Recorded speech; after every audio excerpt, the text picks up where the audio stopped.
Cuento de Mario Vargas Llosa, el abuelo. Cada vez que el viento desprendía una ramita o golpeaba los vidrios de la cocina que estaba al fondo de la huerta, haciendo ruido, el viejecito saltaba con agilidad de su asiento improvisado, que era una enorme piedra, y espiaba ansiosamente entre el follaje.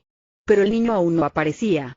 A través de las ventanas del comedor, abiertas a la pérgola, veía en cambio la luz de la araña, encendida hacía rato, y bajo ellas sombras medio deformes que se deslizaban de un lado a otro con las cortinas, lentamente.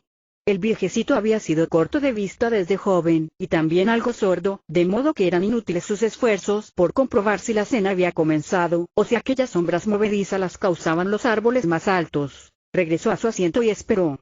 La noche anterior había llovido y la tierra y las flores despedían un agradable olor a humedad. Pero los insectos abundaban, y los esfuerzos desesperados de don Eulogio, que agitaba sus manos constantemente en torno del rostro, no conseguían evitarlos. A su barbilla trémula, a su frente, y hasta las cavidades de sus párpados, llegaban cada momento lancetas invisibles a punzarle la carne.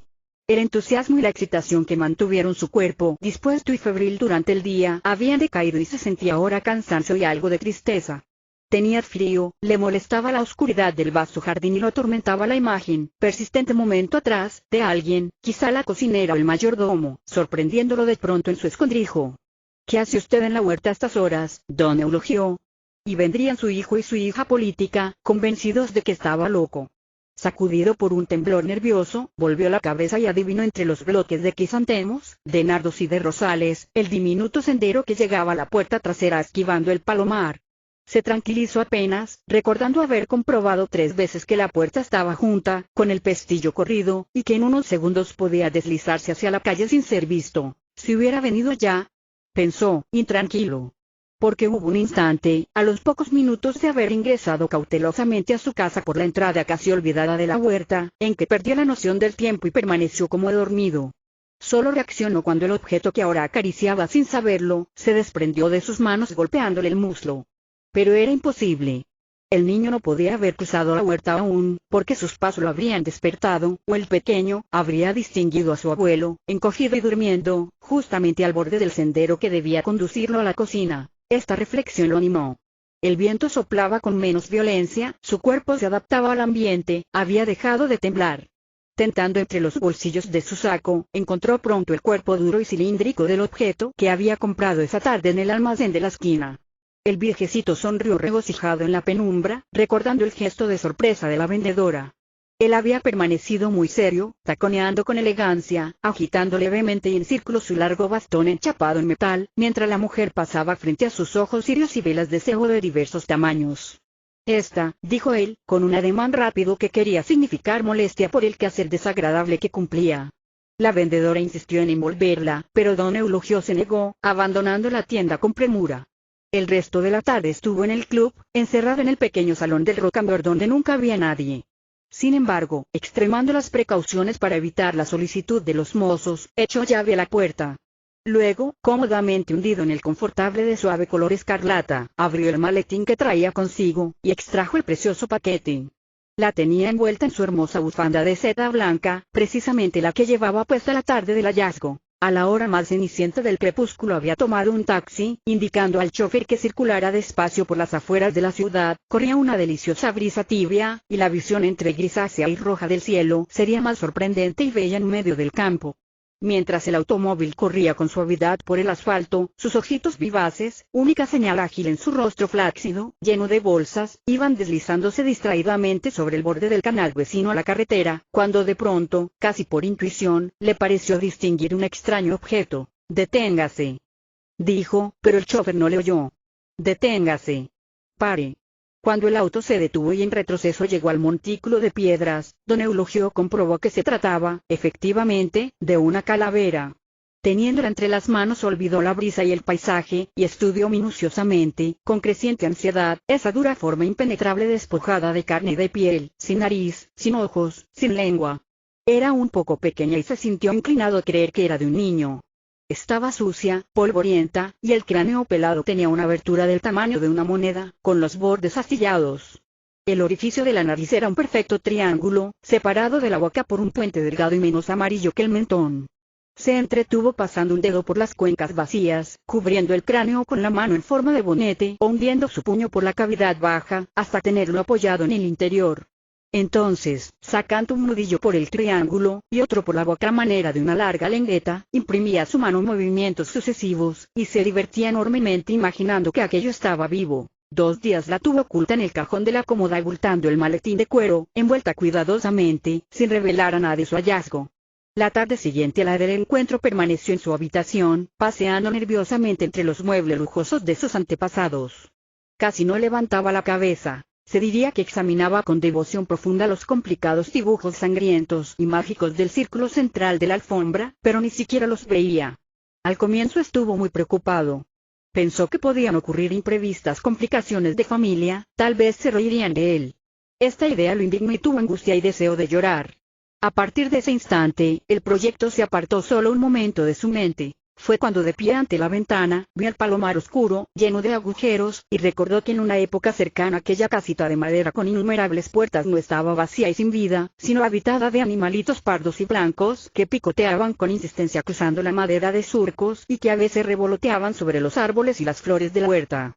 Pensó con nostalgia en lo débiles y cariñosos que eran. Confiadamente venían a posarse en su mano, donde siempre les llevaba algunos granos, y cuando hacía presión entornaban los ojos y los sacudía un débil y brevísimo temblor. Luego no pensó más en ello. Cuando el mayordomo vino a anunciarle que estaba lista la cena, ya lo tenía decidido. Esa noche durmió bien. A la mañana siguiente recordaba haber soñado que una larga fila de grandes hormigas rojas invadía sorpresivamente el palomar, causando desasosiego entre los animalitos, mientras él, en su ventana, advertía la escena por un catalejo. Había imaginado que la limpieza de la calavera sería un acto sencillo y rápido, pero se equivocó. El polvo, lo que había creído polvo y tal vez era excremento por su aliento picante, se mantenía soldado en las paredes internas y brillaba como metal en la parte posterior del cráneo. A medida que la seda blanca de la bufanda se cubría de lamparones grises, sin que fuera visible que disminuía la capa de suciedad, iba creciendo la excitación de don Eulogio. En un momento, indignado, arrojó la calavera, pero antes de que ésta dejara de rodar, se había arrepentido y estaba fuera de su asiento, gateando por el suelo hasta alcanzarla y levantarla con precaución. Supuso entonces que la limpieza sería posible utilizando alguna sustancia grasienta. Por teléfono encargó a la cocina una lata de aceite y esperó en la puerta al mozo, arrancándole con violencia la lata de las manos, sin prestar atención a la mirada inquieta con que aquel intentó recorrer la habitación por sobre su hombro. Lleno de zozobra empapó la bufanda en aceite y, al comienzo con suavidad, luego acelerando el ritmo, raspó hasta exasperarse. Comprobó entusiasmado que el remedio era eficaz. Una tenue lluvia de polvo cayó a sus pies durante unos minutos, mientras él ni siquiera notaba que se humedecían sus dedos y el borde de sus puños.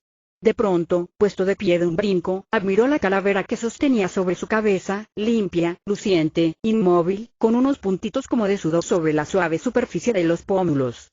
La envolvió de nuevo, amorosamente. Cerró su maletín y salió precipitado del club. El automóvil que ocupó en la puerta lo dejó a la espalda de su casa. Había anochecido. En la fría penumbra de la calle se detuvo un momento, temeroso de que la puerta estuviera clausurada. Enervado, calmo, estiró su brazo y dio un respingo de felicidad al notar que giraba la manija y que aquella cedía con un corto chirrido. En ese momento escuchó voces en la pérgola. Estaba tan ensimismado, que incluso había olvidado el motivo de ese trajín febril. Las voces, el movimiento fueron tan imprevistos que su corazón parecía una bomba de oxígeno golpeándole el pecho. Su primer impulso fue agacharse, pero lo hizo con torpeza y se resbaló de la piedra, cayendo de bruces. Sintió un dolor agudo en la frente y en un sabor desagradable de tierra mojada en la boca, pero no hizo ningún esfuerzo por incorporarse y continuó allí, medio sepultado en las hierbas, respirando fatigosamente, temblando. En la caída había tenido tiempo para elevar la mano que aprisionaba la calavera de modo que ésta se mantuvo en el aire, a escasos centímetros del suelo siempre limpia. La pérgola estaba a 50 metros de su escondite, y don Eulogio oía las voces como un delicado murmullo, sin distinguir lo que decían. Se incorporó trabajosamente. Espiando, vio entonces en medio del arco de los grandes manzanos cuyas raíces tocaban el zócalo del corredor, una forma clara y esbelta, y comprendió que era su hijo.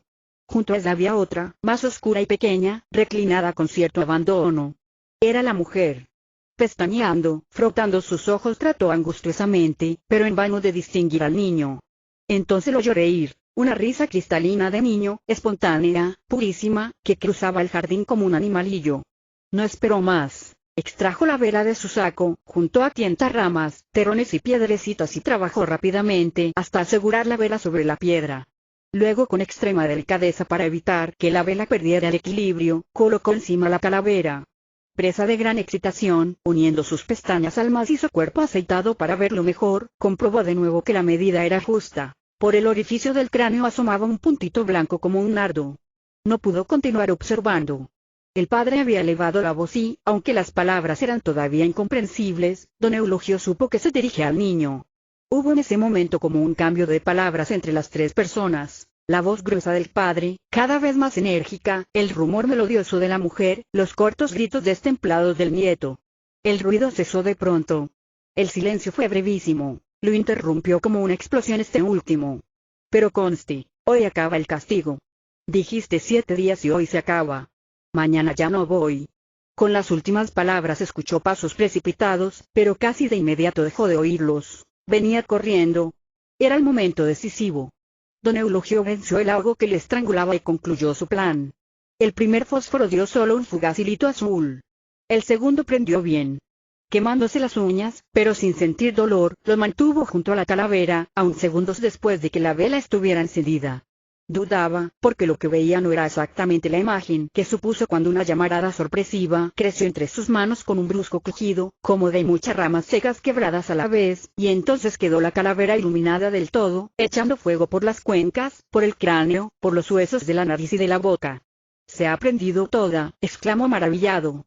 Había quedado inmóvil, repitiendo como un disco. Fue el aceite, estupefacto y embrujado ante el espectáculo medio macabro, medio mágico de la calavera en llamas. Justamente en ese instante escuchó el grito. Fue un grito salvaje, como un alarido de animal herido, que se cortó de golpe. El niño estaba delante de él, en el círculo iluminado por el fuego, con las manos retorcidas frente a su cuerpo y los dedos crispados.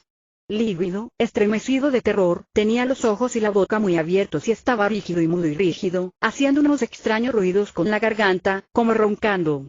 Me ha visto, se decía don Eulogio, con pánico. Pero al mirarlo supo de inmediato que no lo había visto, que su nieto no podía ver otra cosa que aquel rostro de huesos que llameaba. Sus ojos estaban inmovilizados, con un terror profundo y eterno retratado en ellos, fijamente prendidos al fuego y a aquella forma que se carbonizaba. Don Eulogio vio también que a pesar de tener los pies hundidos como garcios en la tierra, su cuerpo estaba sacudido por convulsiones violentas. Todo había sido simultáneo. La llamarada, el espantoso aullido, la visión de esa figura de pantalón corto súbitamente poseída de espanto. Pensaba entusiasmado que los hechos habían sido incluso más perfectos que su plan, cuando sintió muy cerca voces y pasos que avanzaban y entonces, ya sin cuidarse del ruido, dio media vuelta y a saltos, apartándose del sendero, destrozando con sus pisadas los macizos de crisantemos y rosales que entreveía en su carrera a medida que lo alcanzaban los reflejos de la llama, cruzó el espacio que lo separaba de la puerta. La atravesó junto con el grito de la mujer, salvaje también pero menos puro que el de su nieto. No se detuvo ni volvió la cabeza. En la calle, un viento frío hendió su frente y sus escasos cabellos, pero no lo notó y siguió caminando, despacio, rozando con el hombro el muro de la huerta sonriendo satisfecho, respirando mejor, más tranquilo.